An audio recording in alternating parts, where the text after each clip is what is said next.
nandito na nga tayo sa General Nakar Quezon. Kasi may pasahero nga pala tayo, mga ka-idol. O mga idol, may kasi yun. Parang galing akong Maynila. Charis.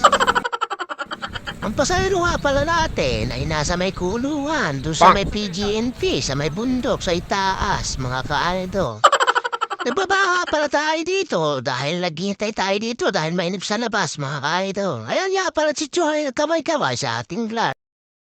Baliw. No, pasahero, mga idol. Tayo itambay muna ha sa bebe-bebe kukunin.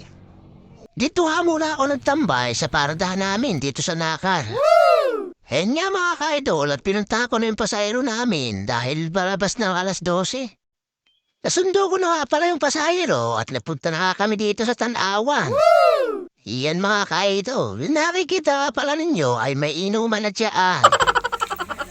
Hindi na nga pala tayo bumiyahe dahil tayo tinawagan ni Meses. O pare, yung mga tinatawagan ng Meses, magstiyasan pa man. Abubao ka na ba dahil nga malayo itong Tanawan sa Rial? Malaki-laki nga pala ang gasolina ang inuubos ng tricycle ko pag yung tricycle ang dala namin.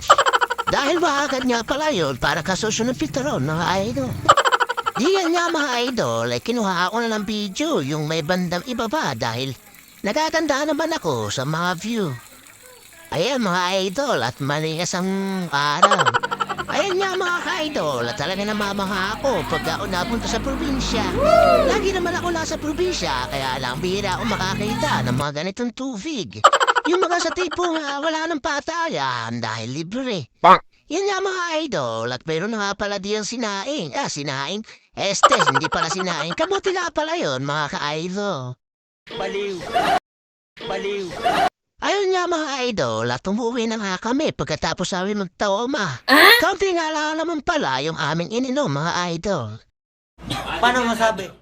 At pagkatapos nga namin mag-inom ay nag-food trip naman kami na kamuting nilaga mga idol.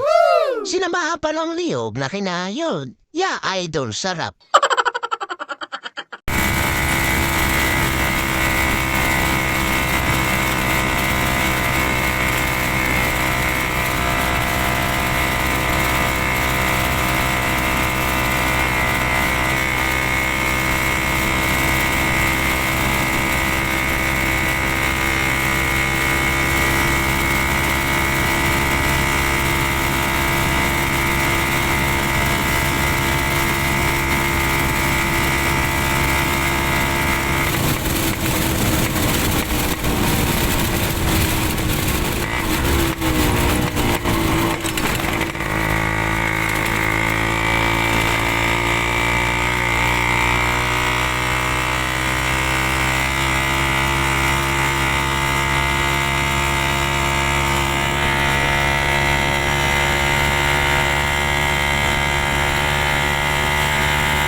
idol at nakauwi na kami sa aming munting bahay.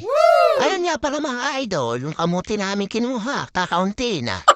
Dahil nga pala nakuha na sa bayan, dun sa may kalauwa. Kinuha na nga pala ni Huwa yung mga 10. Yung 5 kilo ay si Ate El naman ang kumuha. Shoutout nga pala kay Uwa at saka kay Ate El. Ayan nga mga idol at may previous pa kami diyan sa akin. Pero nga pala nung kapatid ni Mese. Doon pa kalaang ay sawa na kami ng kamote. Dahil naglagaan naman sila nung pagdating namin doon. Ayan nga mga idol, yung timbakan namin ginamit. Yung timbakan mahiwaga. At hanggang sa muli mga idol, hanggang dito na lang ating video. Babush!